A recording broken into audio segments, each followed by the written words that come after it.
డ్రైవర్లని ఒక ఆయన ఆటో రాముడు కృష్ణానగర్లో మొత్తం సినిమాకి సంబంధించిన వాళ్ళే ఉంటారు. సురభి నాటకాలు వేసేవాళ్ళు, సినిమాలో చిత్రసీమలో ఎక్స్ట్రా క్యారెక్టర్స్ అంటారు. ఏమంటారు వాళ్ళను?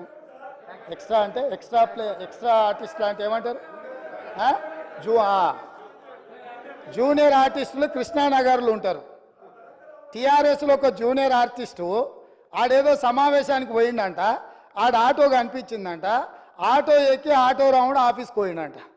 మళ్ళీ దాంట్లో మాత్రము లోపల కెమెరా పెట్టిరు అధ్యక్ష, ఆయన ఎక్కింది దిగింది షూటింగులు చేయడానికి. ఏంది అధ్యక్ష ఈ డ్రామా? ఏంది డ్రామా? ఏంది ఇది? మేము ఈ తెలంగాణ సమాజంలో ఉన్న ఆడబిడ్డల్ని హక్కున చేర్చుకోవాలన్న ఆలోచనతోని, ఒక మంచి ఆలోచనతోటి ఆర్టీసీ బస్సుల్లో ఆడబిడ్డలకు మేము ఉచిత ప్రయాణం కల్పించినాం.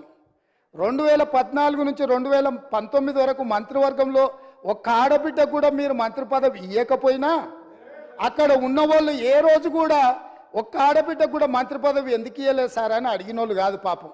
ఎందుకంటే అడిగేంత సాహసం చేస్తే వాళ్ళకు ఆ ఉండే ఉద్యోగం కూడా ఉండదన్న సంగతి వాళ్ళకి తెలుసు. కాబట్టి వాళ్ళు మంత్రి పదవులు ఇవ్వకపోయినా కోట్లాది మంది ఆడబిడ్డలకు మా పొన్నం ప్రభాకర్ గారు మేము మొదలుపెట్టిన బస్సు ప్రయాణాన్ని టోటల్గా ఆడబిడ్డలందరికీ కూడా చెప్పి ఉచితంగా బస్సు ప్రయాణం ఇస్తే దాదాపుగా అధ్యక్ష ఇప్పటి వరకు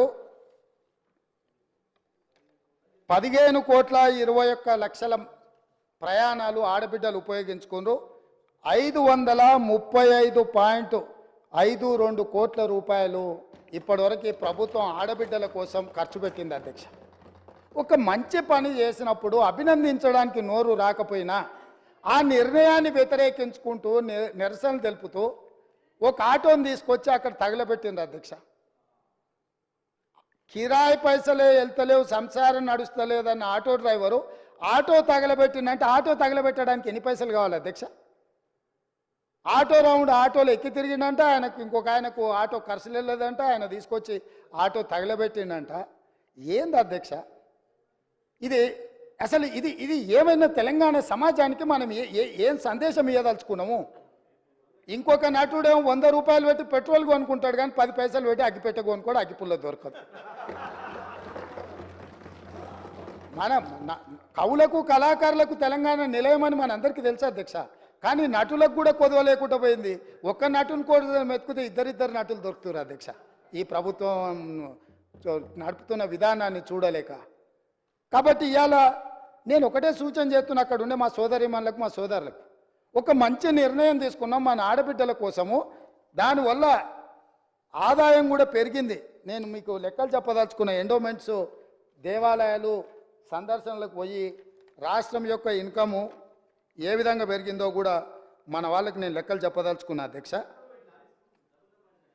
ఆడబిడ్డలు బస్సు ప్రయాణాన్ని ఉపయోగించుకొని ఎక్కువ దైవ దర్శనాలు చేసుకోవడం వల్ల దేవాదాయ శాఖ యొక్క ఆదాయము నవంబర్లో, అంటే ఉచిత బస్సు ప్రయాణం లేనప్పుడు దేవాదాయ శాఖ ఆదాయము 49.28 కోట్ల అధ్యక్ష.